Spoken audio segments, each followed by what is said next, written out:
Robert Culp was a staple of 60s television, with his unforgettable roles on shows like I Spy and The Greatest American Hero. As a suave secret agent in I Spy, he won the hearts of millions and became one of the most recognizable faces of the era. His chemistry with co-star Bill Cosby was legendary, and the duo was lauded for breaking racial barriers on television. Beyond TV, Culp also made waves in films, with notable appearances in movies like The Pelican Brief and The Purple Testament. However, as the 70s approached, Culp began to take a step back from the spotlight. Though he made guest appearances in various series and films throughout the years, he was no longer the ubiquitous TV star he had once been. He later shifted his focus behind the camera, directing and writing for television. While still admired by his fans, his transition away from regular roles marked the end of his public prominence. Barbara Eden's portrayal of the magical Jeannie, in I Dream of Jeannie made her a household name. With her striking beauty and comedic timing, she charmed audiences for 5 seasons in the 60s. The show became an instant classic, and Eden's role as the lovable, mischievous Jeannie captivated fans for years. Beyond the show, she had several film appearances, solidifying her status as a leading lady of the era. Despite her fame, Eden found it difficult to replicate the same level of success after I Dream of Jeannie ended. While she appeared in a few TV movies and guest spots, her iconic role was hard to shake off. Though she continued to act throughout the 70s and 80s, she never reached the same level of fame she enjoyed during the 60s. Eden's career went through ups and downs, but her place in television history is forever secured. David McCallum became famous for his role as the suave, Cold War spy Ilya Kuryakin in the hit series The Man from U.N.C.L.E. His brooding presence and unique charm quickly made him a fan favorite. The show itself was a cultural phenomenon, and McCallum's portrayal of the Russian agent was one of the standout elements of its success. However, after The Man from U.N.C.L.E. ended, McCallum's career took an unexpected turn. Though he remained in the public eye with some film roles and guest spots, he was never able to recreate the same level of fame. His career trajectory shifted, and by the 80s, he was mostly known for his role as Dr. Donald "Ducky" Mallard on NCIS.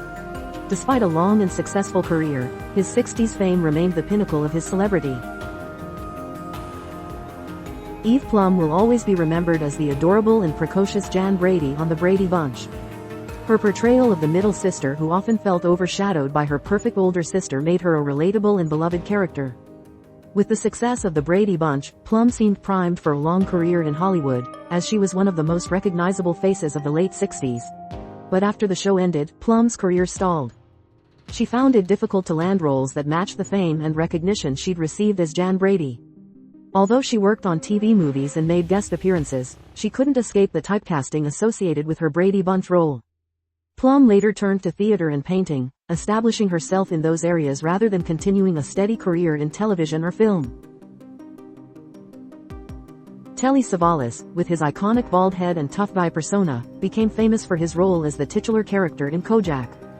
His catchphrase, "Who loves ya, baby," became legendary, and his portrayal of a gruff but lovable detective made him one of the most unforgettable stars of the 60s and 70s. Outside of TV, Savalas appeared in films, including The Dirty Dozen, which helped cement his status as a tough guy icon. Despite his success, Savalas seemed to fade from the public's eye after Kojak wrapped up. Although he made occasional appearances in films and TV specials, the roles that once poured in became fewer and farther between. He would continue working in Hollywood until his death, but the spotlight never again shone as brightly on him as it did during the height of his Kojak fame. John Forsythe was the suave, charming patriarch Blake Carrington on the soap opera Dynasty, but his rise to fame in the 60s was built on a series of hit TV shows. From Bachelor Father to The John Forsythe Show, he was a fixture on primetime television. His voice also became a staple, famously narrating Charlie's Angels, which added to his status as a respected figure in the industry. However, after Dynasty ended, Forsythe seemed to slip into the background. Though he had a few roles here and there, none reached the same level of prominence. His career seemed to fade as newer, younger stars took over. Forsythe's enduring legacy remains tied to his family-friendly roles, but he didn't maintain the same level of public visibility that made him a household name in the 60s. Nancy Sinatra, daughter of the legendary Frank Sinatra, was an icon of the 60s music scene. Her hit song, "These Boots Are Made for Walkin'," became a defining anthem of the era, and her stylish, sultry image was everywhere. Along with her musical success, she appeared in several films and TV shows, adding to her cultural footprint.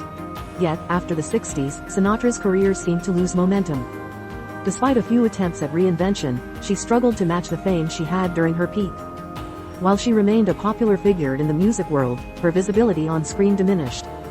Though she continued to work in entertainment, her presence wasn't as ubiquitous as it had been during the height of her fame.